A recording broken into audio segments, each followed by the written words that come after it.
Are you ready for the weekend yet? We have events, news, and a guest for you to enjoy this Lake Life weekend.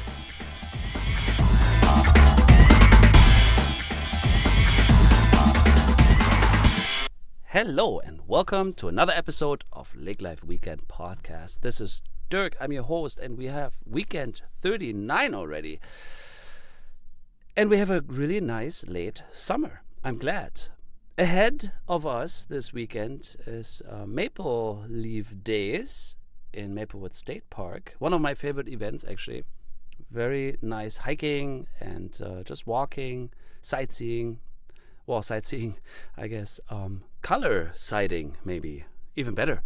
So lots happening in the area this weekend and the upcoming weekends. Please check out our daily updated Lake Life Weekend event schedule on our website. And also very happy to announce that our latest fall issue of the Lake Life Weekend magazine is out. And maybe you even picked one up in the Fargo-Moorhead area already. We have began with our distribution here in Lakes Country, so you can pick them up in Detroit Lakes, Perham, and Fergus Falls, many gas stations, hotels, restaurants. If you would like to have one mailed to you, please drop us an email to hello@lakelifeweekend.com and we will put one in the mail for you. Or if you are a store, a location where you would have like a little stack for you, we will bring some by. Let us know. And another thing we are very proud about to announce, for the past year we have been working on a cookbook for Spanky's Stone Hearth. Josh Hansen, the owner, has collected one of his favorite recipes, and we are publishing Spanky's Stone Hearth cookbook, which will go in print very soon. And you can pre-order a copy. We have a limited edition signed by Josh Hansen for you. You can go to lakelifeweekend.com /cookbook and send us a message to pre-order one copy, which will be available towards the end of November for the holiday season. So it's a perfect gift, or just to cook and read some of the favorite recipes from Spanky's Stone Hearth. So very proud and very happy to announce that as well. But we have more to come. We invited Keil. He's the EDA director here in Perham, the new one. Actually, he didn't even know what was happening because he reached out to us to find out what we're doing here on Main Street in downtown Perham and learn about Lake Life Weekend a little bit more. And then I surprised him with getting him in our little recording booth and have him tell his story about Perham, his past. He has been here for decades, loves the area, and now is in his role of the economic development director, and will hopefully be successful helping the city to grow further. So stay tuned for the interview with Kevin, which was very interesting.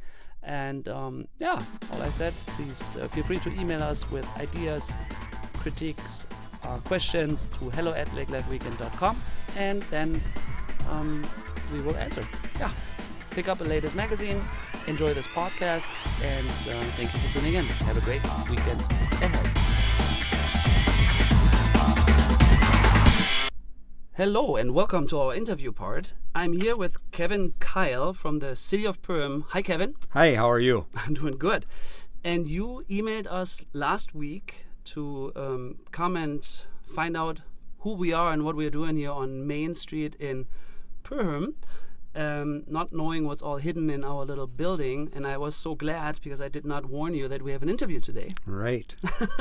And you are the new Economic Development Director for the city of Perham. Correct. Yeah, and I would love to talk about that today and actually get a little insight on what the city of Perham is doing, what it has been doing maybe in the recent past, and maybe some updates for the future, and hopefully also a visioning personal visioning maybe on how we continue to grow and what we're going to do good for a thriving community that we are and have been for decades, I would say.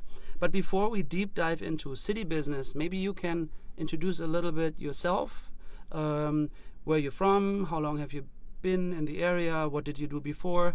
So a little bit, who is Kevin? Sure.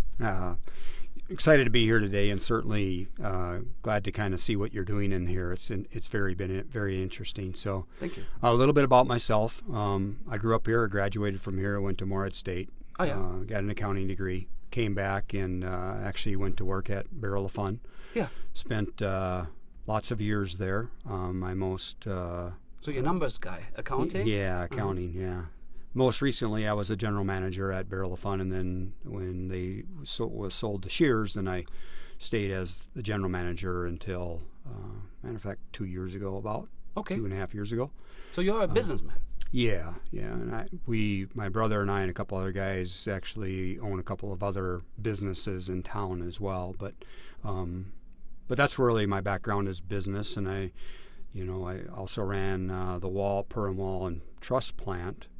After I retired from the Shears program, I ran that for Kenny Nelson actually owned it, and then I ran that for a couple of years. This position came open at the city, and I thought it would be pretty interesting to see and come in with a little bit different background potentially than the previous ones, a little bit more business instead of something other than that, different perspective, really what makes businesses work and what's important for them to be able to be successful. In contrast to like maybe more administrative background, so you're a little bit definitely more the business and the perspective of the business owner. Right. Yeah. Yep. To get a feel for what it really takes for a business to be successful, and then what can we do to help them. Yes. Understanding that and what's required. So. Yeah, but you are humble because you mentioned earlier in our pre-talk that you have been the mayor of the city of Perham. I was the mayor for about little over 3 years. Ended up moving out of town into the township, bought a place, and my wife and I moved out there and we still live there. So. But we spent some time there. I was on the city council. I sit on the planning commission yet. Okay. So you have some experience in politics, I guess. Yeah. So it's a negative word here. I've always told people that I'm not a politician because I tell people what I think, and that's my position on it. And sometimes you get people that'll tell you what they think you want to hear, but that doesn't really do any of us any good. I think it's very I always say what I think too, and this I don't know if stigma is the right word, but like this bad taste of politician being bad. I was raised by my dad actually very early, before I probably understood. Actually, I was probably complaining about something, and I must have been 12 or something, and he said like, well, if you have a problem, then you got to change it, and in order to change it, you got to be active. So you actually have to get involved, and I think a lot of people underestimate the passion and the investment of a private resident citizen that they do to actually work for all the others in political functions, council, mayor, and when they get elected, actually they are representing the voice of many. So it's not politics, or it's not Washington, it's actually my voice that I gave to someone. So it's an involvement. I think it's great to be a political. I have a friend in Germany who is politically active, and I admire them because it's unfortunately very underappreciated, and that's sad, because we still have, and we had in our interview here last year, Brittany. She ran for House of Representatives, very young lady, and she didn't make it. But the enthusiasm and the passion, whether she was 24 or something, which was beautiful and amazing, and it thankfully it doesn't die the flame. Right. So we need people that want to get engaged and involved for all our growth. Right. So now with the experience, which I think is benefiting us, so now you're in a role with a mixed experience for economic development, and you want to help us grow and thrive in Perham, which is Otherwise, we just built a big school. We have to Right. fill the classrooms, right? Yep. So we need people to move Yep. here. So I'm sorry. Usually I don't talk so much, but now you got me enthusiastic, and I appreciate that. And I like this community. Actually, it's one of my favorites. And the shopping, or like the downtown, which I like, and the rural, the outdoors. We have a lake. It's all wonderful, and there's many movements like Live Wide Open. How do we? So we want to have people come and share and join, I should say. But tell us a little bit about what has Perham doing in the recent past that you know of, or is there anything that you say, hey, you know what? Now we're gonna go and do this for the future. Sure. And I think in the region we have a lot of people that are dedicated to their communities, which is really good. So all of our people in our council and everybody that kind of represents people around here have done a really nice job, and I think are dedicated, and I think that's important, right? Yes. Dedicated to success, right? Make it work. Historically, the economic development, the EDA, has typically worked with businesses trying to create business. And over the last couple of years here, I think people have realized that in order to have businesses continue to grow, we need to attract more people. And so recently what we did was we actually converted some dollars that were originally given to the city through Minnesota State Fund, Minnesota Investment Funds, that was used and intended for business. But when I reached out to them and talked to them a little bit about what I see as a goal for the community, trying to attract people, housing is a big area of concern, right? And so the dollars had stipulations and stuff associated with business and job creation and all that. But if I don't have workers to fill those jobs, I can't create them. And so I reached out to the folks at the state and I said, how can we make this change? How can we do something with some of these funds to make it so working class family can actually use them to be able to become a part of the community? And so we ended up, there was a program a year or so ago that expired that they brought back, where if you sent back 20% of the amount that you had to the state, you could then convert those funds to anything that the city could use and spend that money on legally, right? And so I said my goal is to then turn that into some down payment assistance.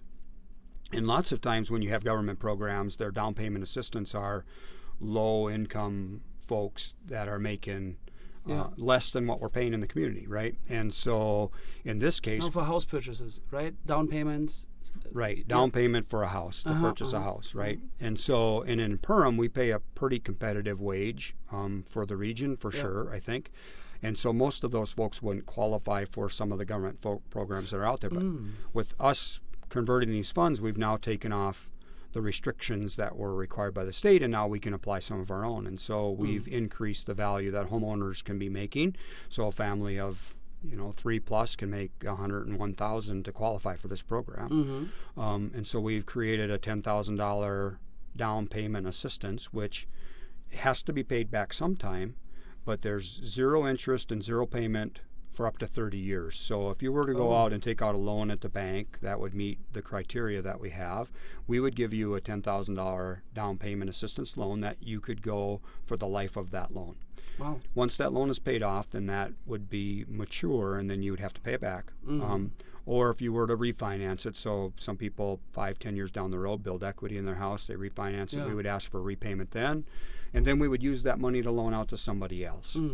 So we've kind of seen a transition from more business focus, although we're still focused on that because it's important for communities to do that, to how do we help those businesses once they're here to be able to get what they need as far as employees go. So we want to attract them too, and we're going to use that from a housing perspective as well. So that has been going on for how many years? Well, we just started that program I was about a week ago. Okay, I was confused because I heard a couple of years, but then you're just new to the role. You actually just arrived in the new position. So this is a brand new program. The housing down payment is a brand new program. Okay, the good. city had received money previously for business development, and that's been for years. And that's what they've done historically, is focused on business creation and development. Have you had an application yet for?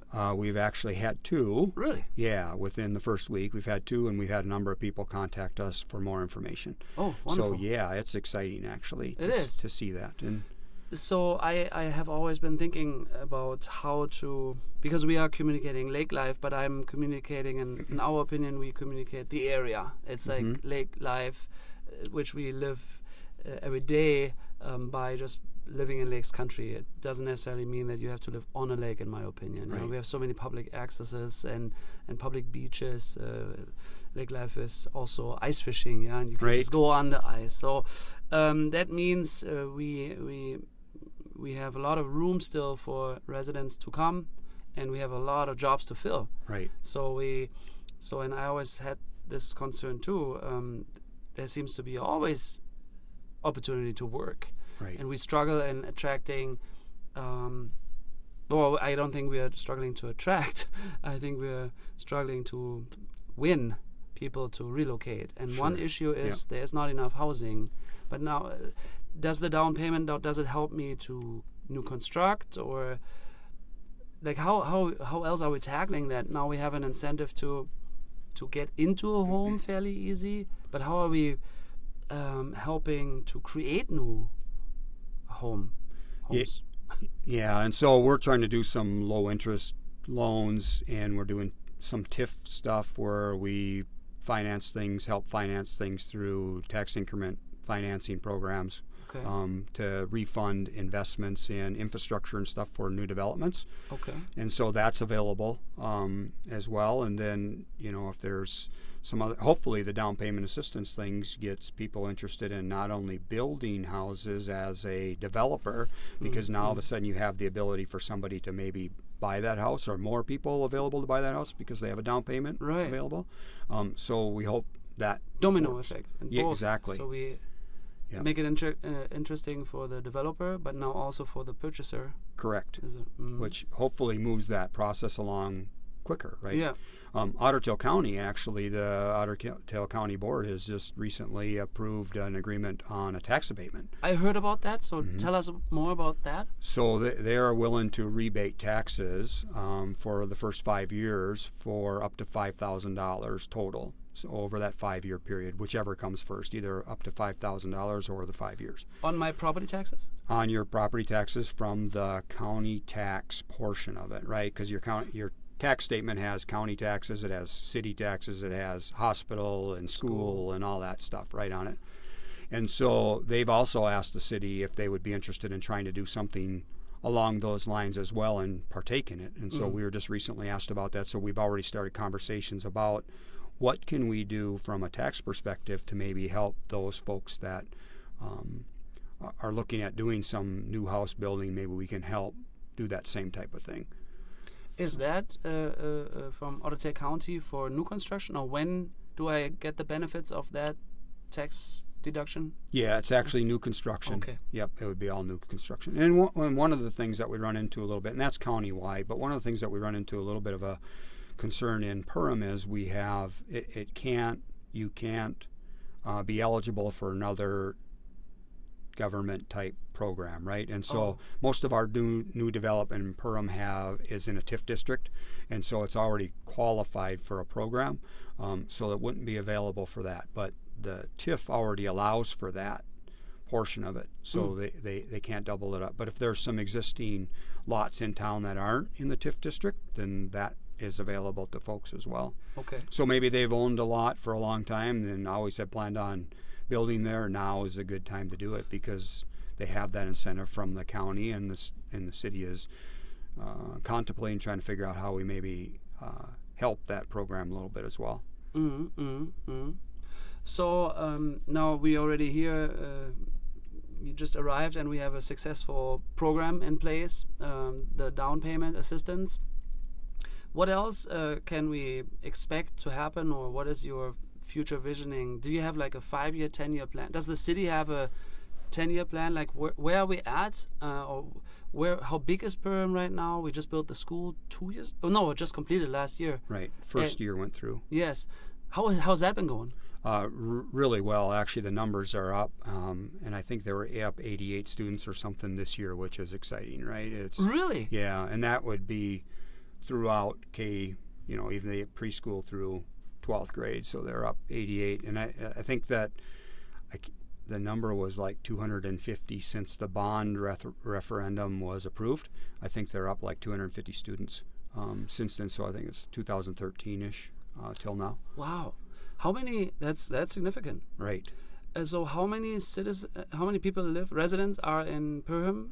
3,381? About 3,400 approximately. Okay. I think the school district is between 10 and 11,000, the school district, because it would include Dent and other outlying areas, right? Just the city limits itself, I think, is close to 3,400. Okay.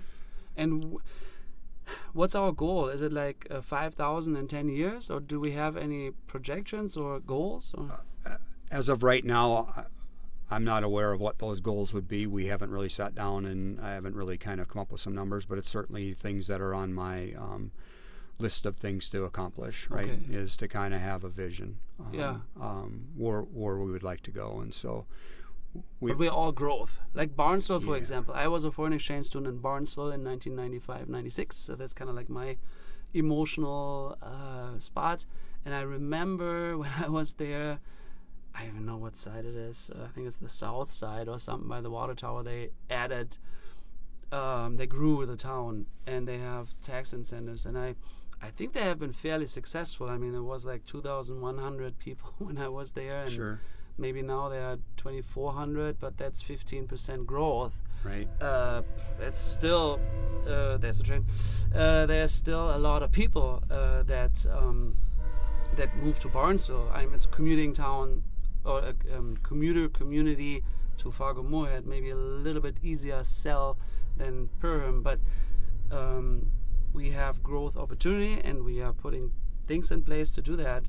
But I think next 10 years, a goal would be, if we do 20%, then we will be at 4,000, I guess. That's already a really good goal, but I think it's realistic too. I think you're right. Yeah, and I think Barnesville is a good example of similar to Perham, right? I think they've got a pretty strong downtown, just like we do. Yes. Our main street is very strong. To continue to grow that is what, certainly a goal of ours is to continue to have a strong main street and even expand where we can. And that's some things that we have on our agenda right now, and our vision right now is to maybe look at some different type of business facilities, kind of a mixed use, if you will, commercial with apartments, because you can put it all in one location and have advantage of being able to still do your main street commercial type things, and then also have apartments to help with the housing concerns.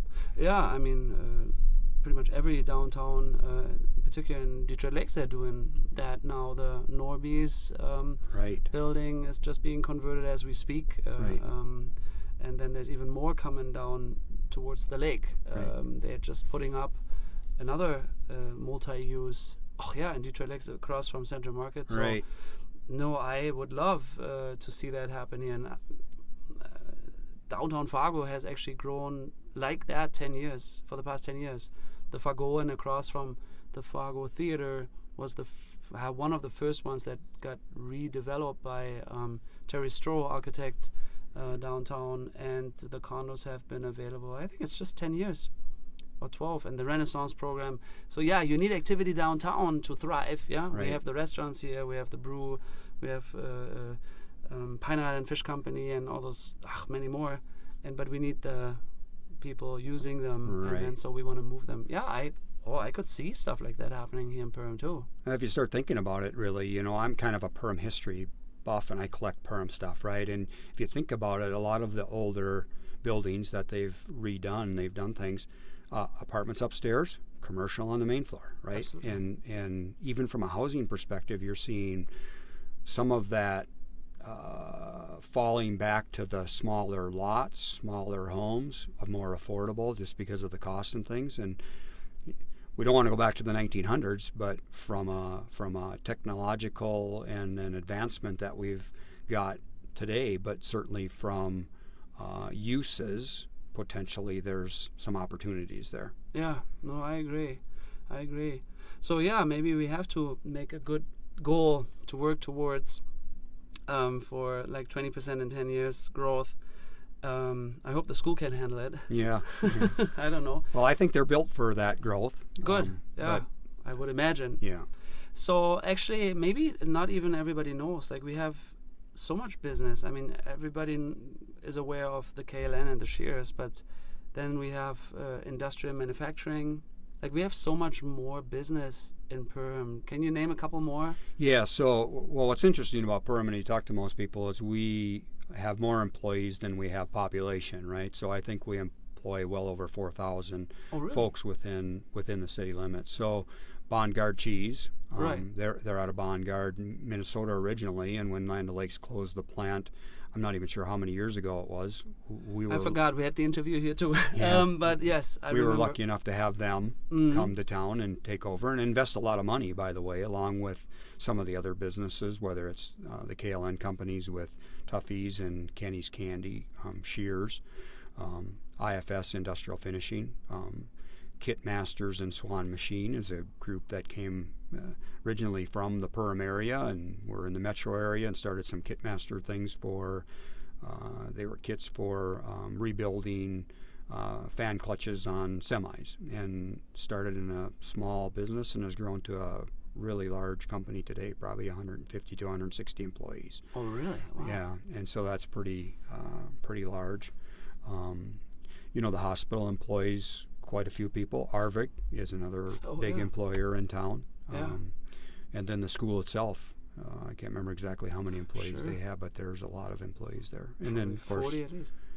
There's all the retailers. Co-op. And then all the retailers. Oh, the co-op, yeah. And the co-op is another one. So. No, there's a lot, but like, is it also possible, interesting to, like in your role, to have like a company relocate?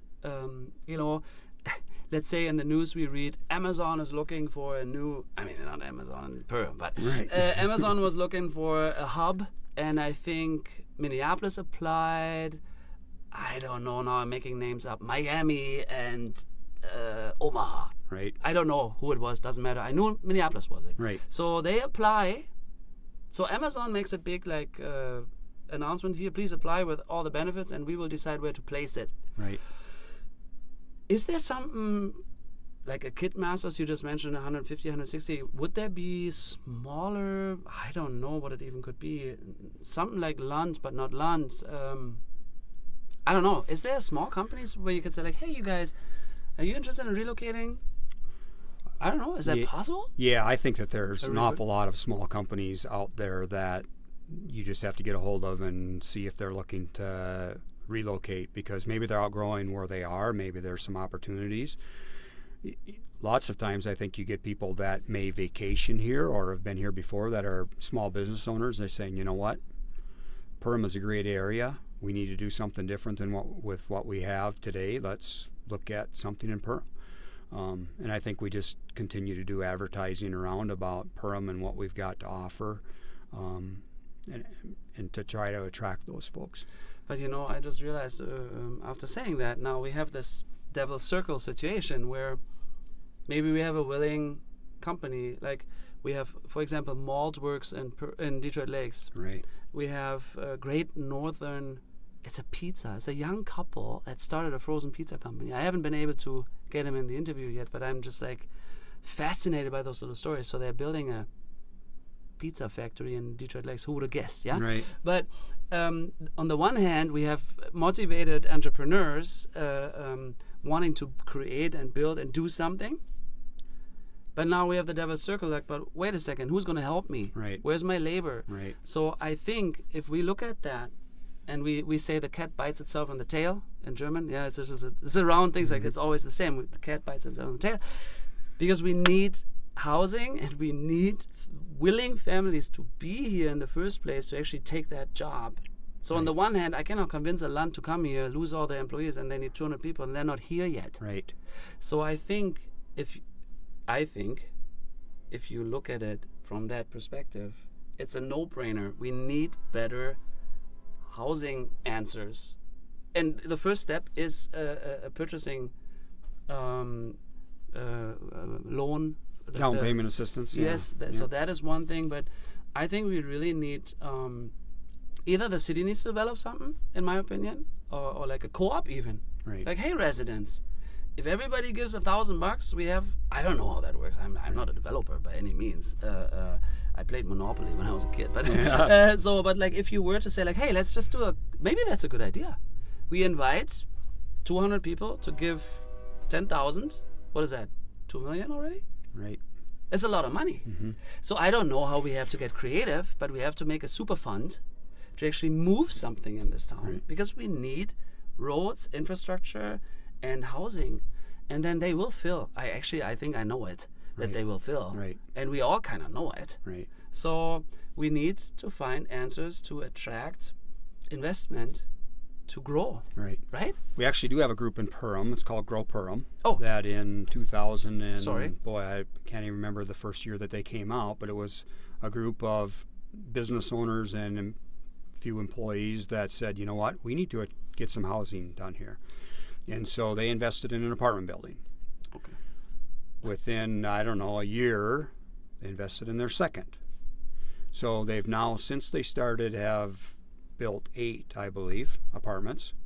And they've also bought some of the original ones that were here. So they have quite a few. And so they did take on a portion of it, right? And there's a point in time where I've always said that organic growth is something that you isn't able to maintain what you need, and so you have to kind of look for some outside stuff, and not everybody likes to hear that, but that's reality, at least from my perspective. Mm-hmm. And so we've been actually in contact with some developers that do some of this mixed use things, and there's some opportunities there that I think we have that can help fill some of that gap as well. And it brings in new investments, new business people. So we have proven concepts actually for the city of Perham already with Grow Perham, the group. Yep. And so maybe they want to just. I have a banking background. I don't know what it's called now, but it's like like an investment fund in a way.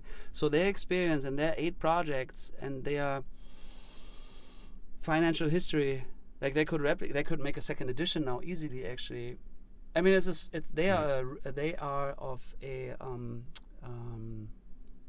oh man, my words today. I apologize.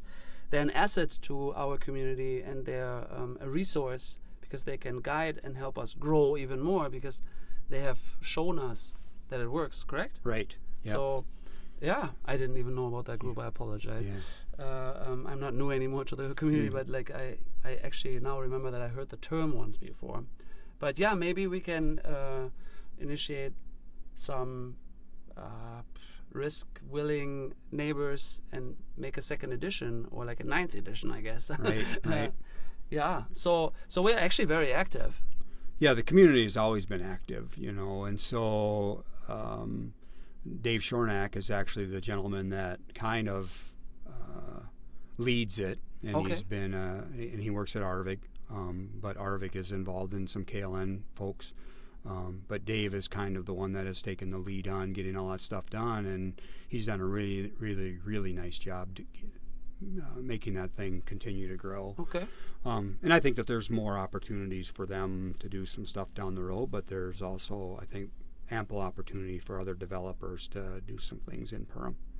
Yeah. So now let's imagine somebody's really interested. It's like, hey, you know what? I never really thought about it, but maybe that's a good return on my investment anyhow, and the stock market is not that great right now.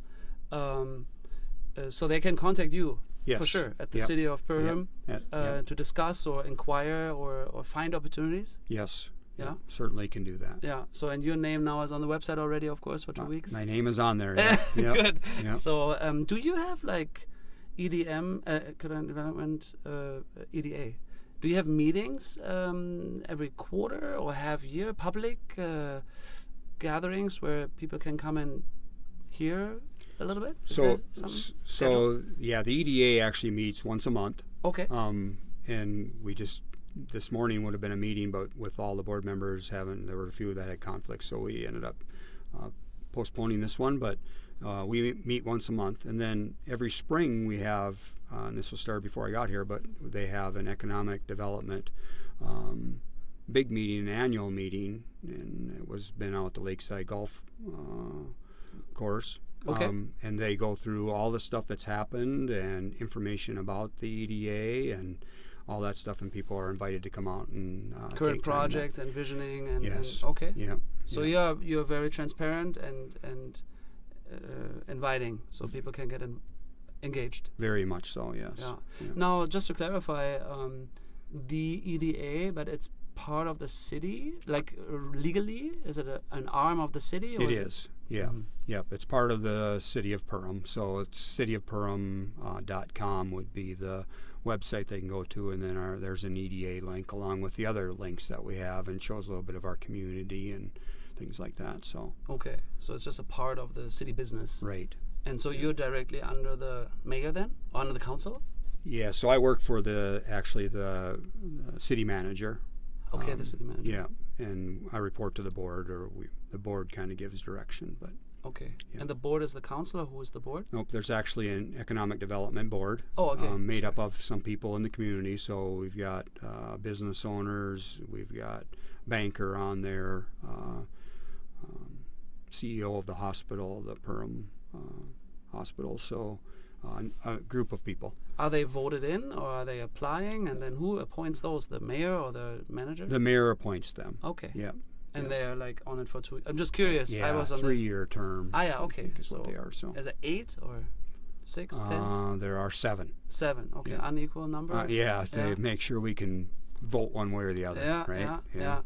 Okay. So one could even get involved if they want to get political, or like community service. Right. So one could even say like, hey, you know what? I want to be part of that. Yep. So Yeah, just reach out and just say, hey, I'd be interested if there's a board member going off that you want, but I would certainly be Can interested apply. in taking part in that. And the city of Perham actually has a lot of different boards, planning commission and park board and all of those things that are appointed individuals in the community to take part in different aspects of it, which are really kind of neat. So if people want to be involved in them, they certainly can apply for that as well. No, I was a member of the Historic Preservation Commission for the city of Fargo when I lived there for 3 years, and I find it very rewarding. It was not really of any weight. We could only advise or make recommendations. I think the mayor obviously always has the last word, but it's just nice to be part of the place that you live, and I just love old things. Right. So right. that was just one thing I enjoyed. Sure. But like people can actually, if they're enthusiastic about the future of Perham and growth, they could apply and maybe even get engaged that way, or get in contact with you in general. Yeah.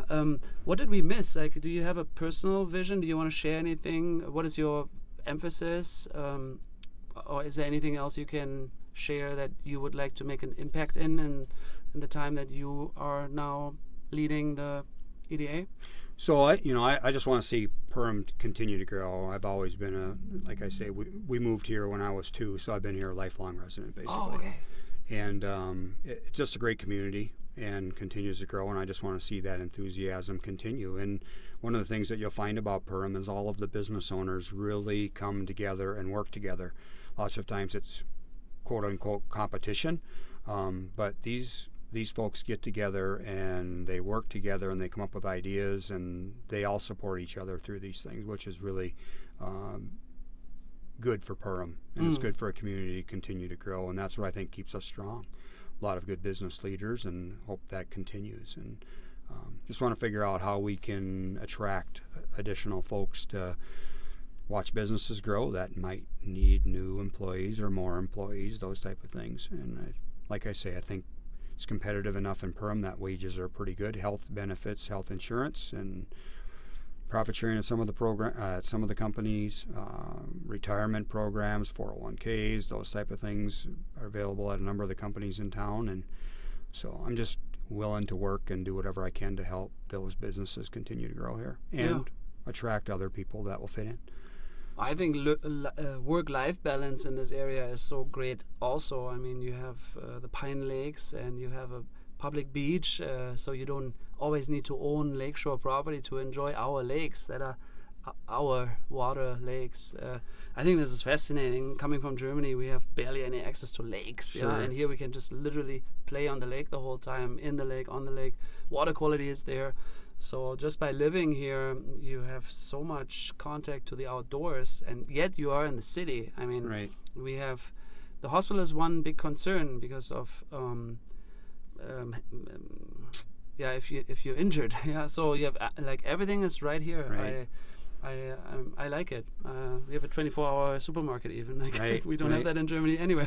So it's beautiful. It's really I think as you mentioned earlier, just the number of accesses that we have at lakes, people can live in town, have access to everything, be convenient, and run to the lake for the weekend. The city actually owns Paul Miller Park, which is on Little Pine, right? And so there's bathrooms out there. There's a shelter out there that you can rent, because we just don't want to have 15 people standing in line thinking they have it. Those type of things, but there's bathrooms out there. And the playground, and a swimming beach, and dock, and all that stuff. So there. It's nice, and that's community, or the city has a golf course, right? 27-hole golf course for people, and lots of things to do here actually. And it's a nice place to kind of get it away from the rat race, if you will, right? The hustle and bustle. Yeah, well, I really appreciate you being open to speak to us today, and I'm glad we were able to capture your story. Welcome to your new role, I guess, and thank you very much for also visiting us and finding out what we are doing here. And now maybe we talk a little bit more about our Lake Life Weekend program after this. So thank you again. Thank you for having me.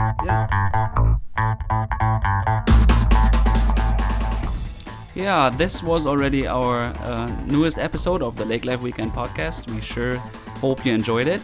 Tune in again next week with another great guest and updates. Always check out our website, lakelifeweekend.com, and if you have some comments, please feel free to email us at hello@lakelifeweekend.com, and you have a wonderful weekend ahead.